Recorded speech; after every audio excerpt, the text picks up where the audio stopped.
Hello. Um,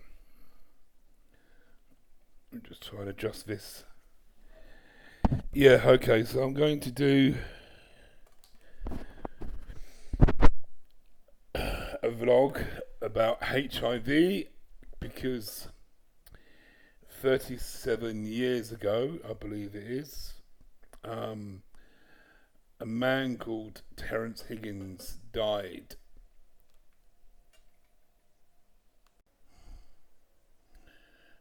Terence Higgins was one of the first gay men in the UK to die of a HIV related illness. At the time, they would have called it an AIDS death.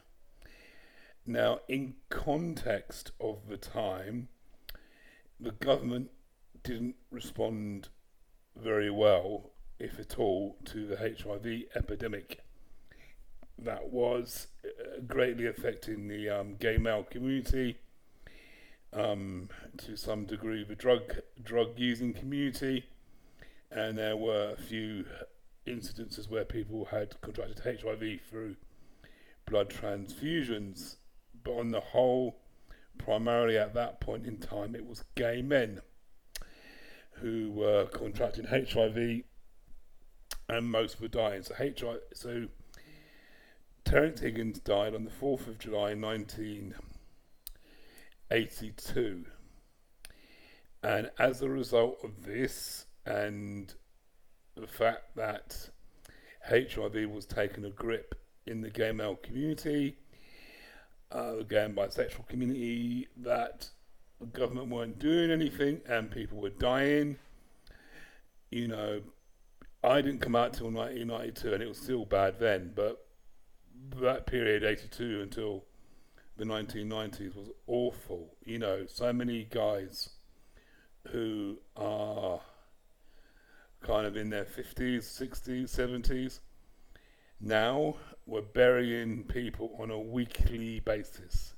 Yes, a weekly basis. And not only that, the press was vehemently homophobic, and because this was mainly affecting gay men, you can imagine what some of the headlines were around the time. You know, saying things like you can't share plates with people, you can sit on the same seat. If a gay man has sat on the seat, don't sit on the seat after him because you'll get AIDS. It was awful, awful, awful time. You know, so gay men at the time were facing utter discrimination and prejudice in society. The age of consent was 21. There were no laws, no hate crime laws. There were no laws in protection in employment and stuff like that. You know, if for example, you had a council flat and you were in a relationship and your partner died, you would not get a flat, you'd be kicked out, you know. There were no rights whatsoever, and HIV was happening at the same time. And as a response, gay men didn't bitch and whine and sit around and whine and complain about it. They got off their asses and set up one of the first organisations, which was the Terence Higgins Trust, which began to do things like distribute condoms to the community and help people, and eventually grew to be this massive, well-known charity that it is today.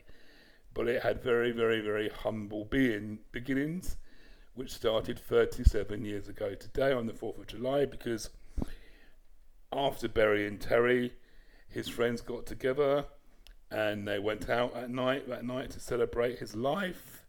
And at Bang nightclub, they decided that they needed to do something. So they got together and they mobilized the community, you know, and our trans sisters and lesbian sisters came along and helped us out, you know.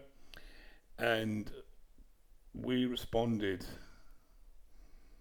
not by committing crimes, not by doing bad things, not by being violent, not by rioting.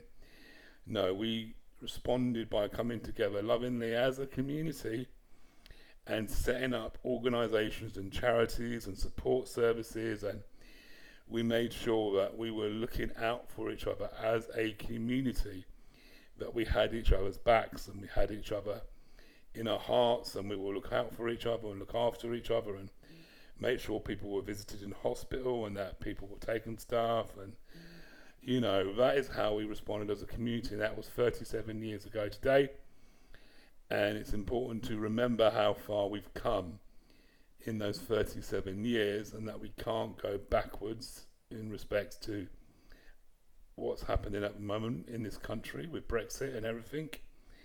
And we can't tolerate any stigma or discrimination or prejudice towards people living with HIV, because now today, thank fuck for the drugs and thank fuck for the medications that are keeping people alive. Because towards the end of